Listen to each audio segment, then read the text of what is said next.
Hey guys, so I am doing something a little different, but I have been watching movies on Netflix. So I just finished watching The Woman in the Window, and it stars Amy Adams. I had to go look her up to make sure that's who the actual star is, because her first name is on the cast.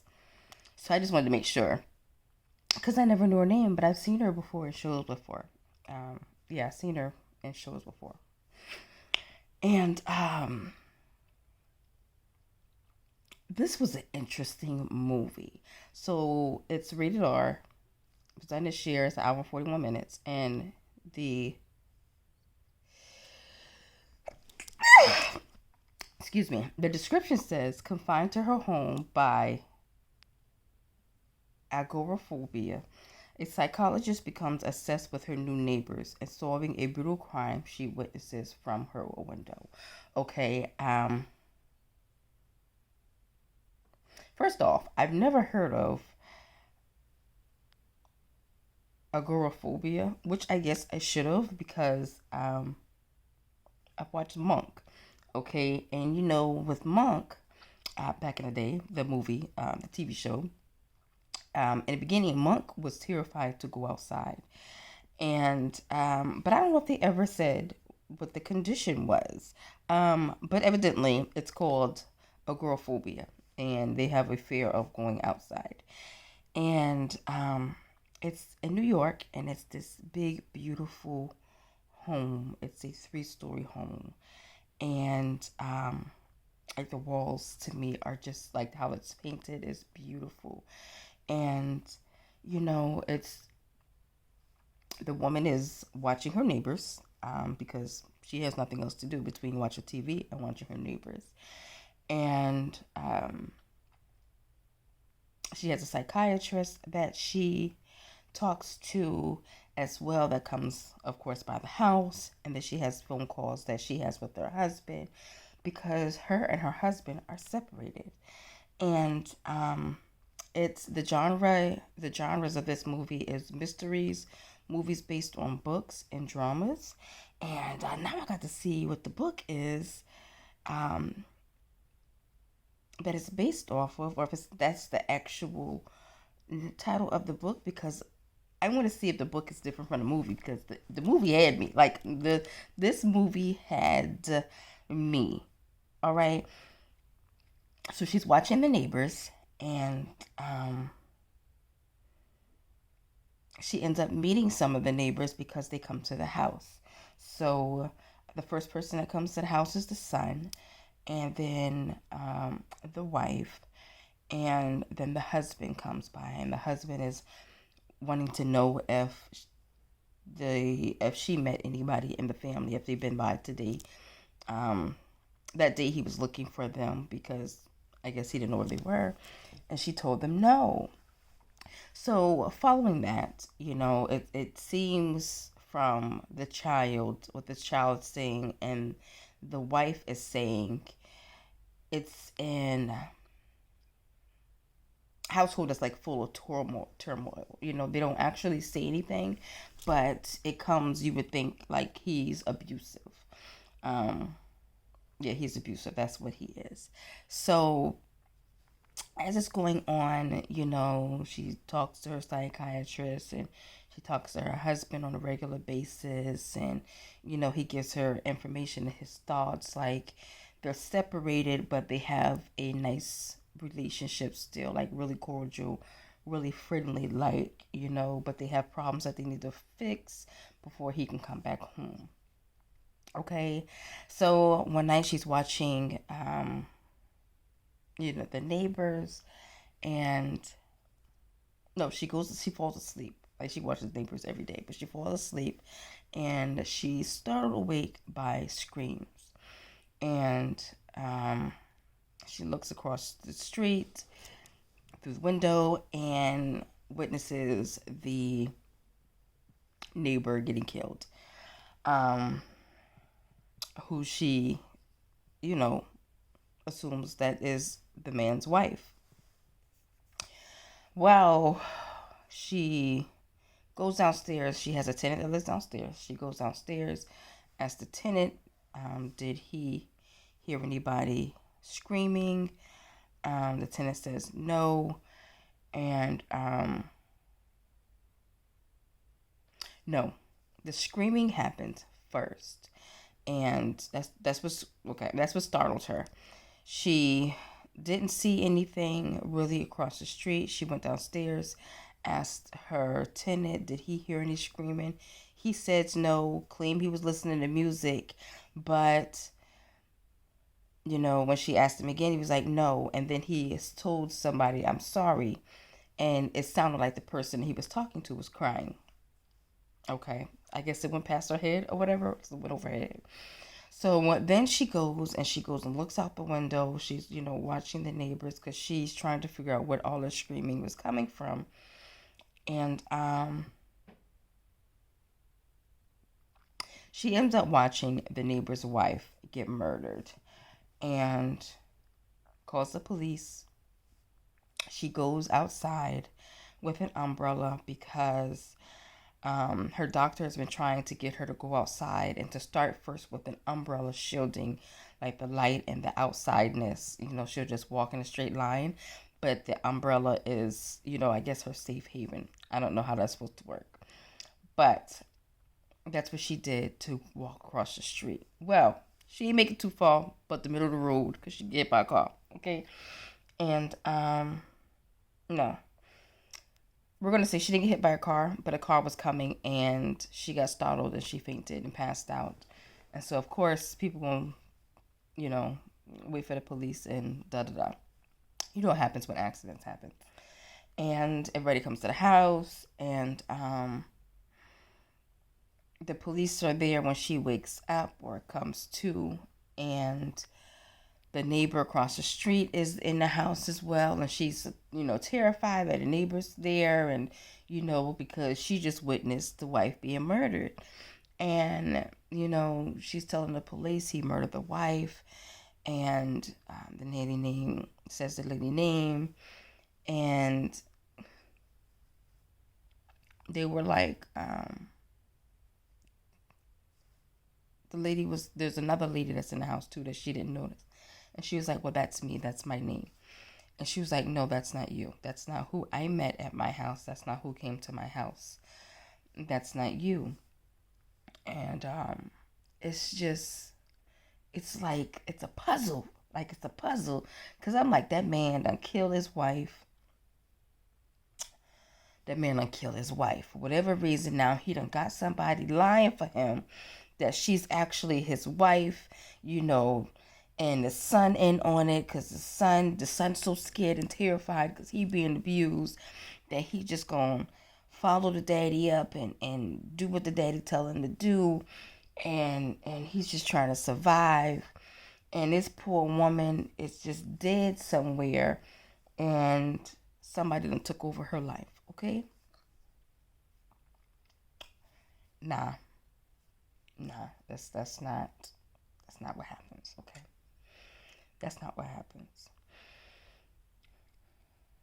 Now, also come to find out, now she's on a whole bunch of medication as well, like beta blockers, and she's on a lot of medication. Like, she ain't on here. Like, she has issues. I mean, she has issues. She's on a lot of medication, and comes to find out that the medication causes hallucination. Okay. With some of the things she was hallucinating.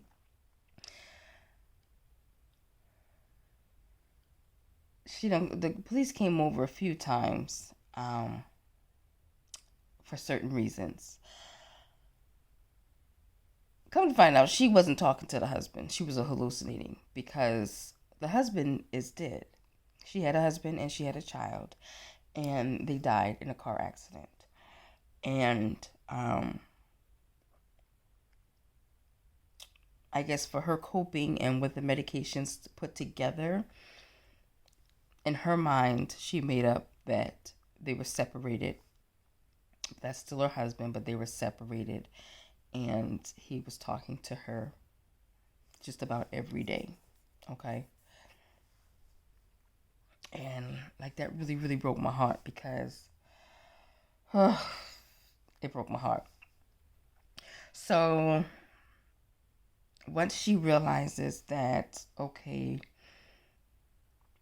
there is a problem, I'm hallucinating, because as one of the police officers told her, your family is dead, because she made a statement, if my husband was here, he would believe me. And the police officer said that your husband is dead, and she reenacted the moment of how the accident happened and how they died. And she apologized to everybody, the family next door, the police officers, and she took accountability for her mental state and what was going on. And that was at nighttime. So we're just going to assume that the next day she was talking to her psychiatrist, whoever that man is, okay? And, she was telling him, what was going on and being like really honest and vulnerable with him. And he appreciated it. And he was like, he's going to start coming in for 3 days a week. And that she needed to have somebody, also move back in the house because the tenant downstairs was moving out because she put that poor man business out there and he was moving out. Well, she decided that she was going to take her own life because she was tired. And I think she just really missed her family and she couldn't forgive herself for what happened. So she was going to commit suicide, and she did her last will and testament. And she was recording, and she was waiting for her tenant to get his stuff first before she took her life because she didn't want anybody to think the tenant did it. And she put it in the video, I'm waiting for him to come get his stuff before I take my life, so that nobody thinks that he had anything to do with my death or that I'm killing myself because of him or taking my life because of him. Well, she's laying in the bed going through her phone and pictures of the little girl, of her daughter. And she was sliding, going through pictures.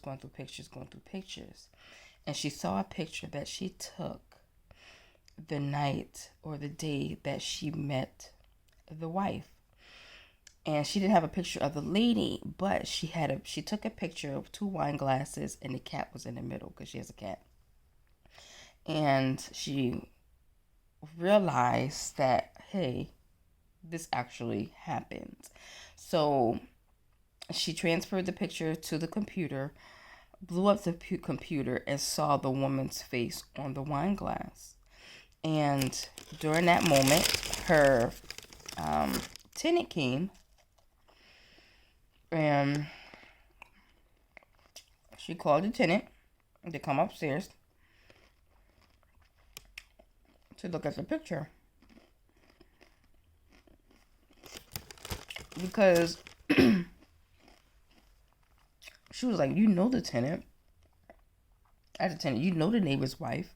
You've seen her because the earring she had was on the side of your bed. He told her, he came upstairs, he looked at the picture, he said, yeah, that's so-and-so. And he was like, well, why? She was like, no, that lady said that her name was, that she was the wife of the neighbor. He was like, no. He said that she is the mother of the son, and she gave him up a couple of months old. She walked away. And I guess, she realized now she's just been really stalking them, and they've been running and going to different places trying to hide from her. And she keeps finding them. So she found out they was in Boston. That's where she showed up at. And yeah, it was, that's not even the ending, okay? That's not even the full ending of it, okay? And to know that the woman was actually real, because I was like, oh my God, this woman actually did hallucinate all this stuff, but something has to be off. Something has to be real because it was so real. Like, it was so real. And yeah, so to know that the woman was alive and like she was actually a real person, it's like, okay, so she ain't fully off, you know. She ain't fully off. And excuse me. Yeah, to find out who actually killed that poor woman, and her neighbor died as well. He got killed. And she did finally end up going outside. Not by choice. It was a life or death situation, so she did end up going outside. And look, it was a movie. Like, look, okay, let me tell you right now. I suck at telling stories, okay? Like, I'm terrible at telling stories. But the movie had me captivated, okay? That movie had me captivated. Because I wanted to fight that man across the road. I wanted to fight that man across the road. Because it seemed like he'd been tearing them people up. But yeah. If I made good sense and you're interested, I'd say go watch it if you have Netflix. If I confuse you and you're like, what the hell is she talking about? I say go watch it on Netflix, okay? And then let me know in the comment section what you guys think about it, okay? Let me know. If you've seen it, let me know what you guys think in the comment section. I like crime shows.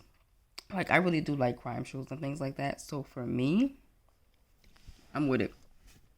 I'm with it. I'm trying to figure out what I'm going to watch next. Well, that's 2010. But I've never seen it. It has Samuel L. Jackson in it. Okay, I think we're gonna watch this. I think it says Unthinkable. It was 2010. I don't know. But that was it, guys. I don't know if I made full sense. Okay. I don't know. But either way, go look. Okay, go look. Go look. It's interesting. It's interesting. Anyways, y'all have a good day. Bye, guys.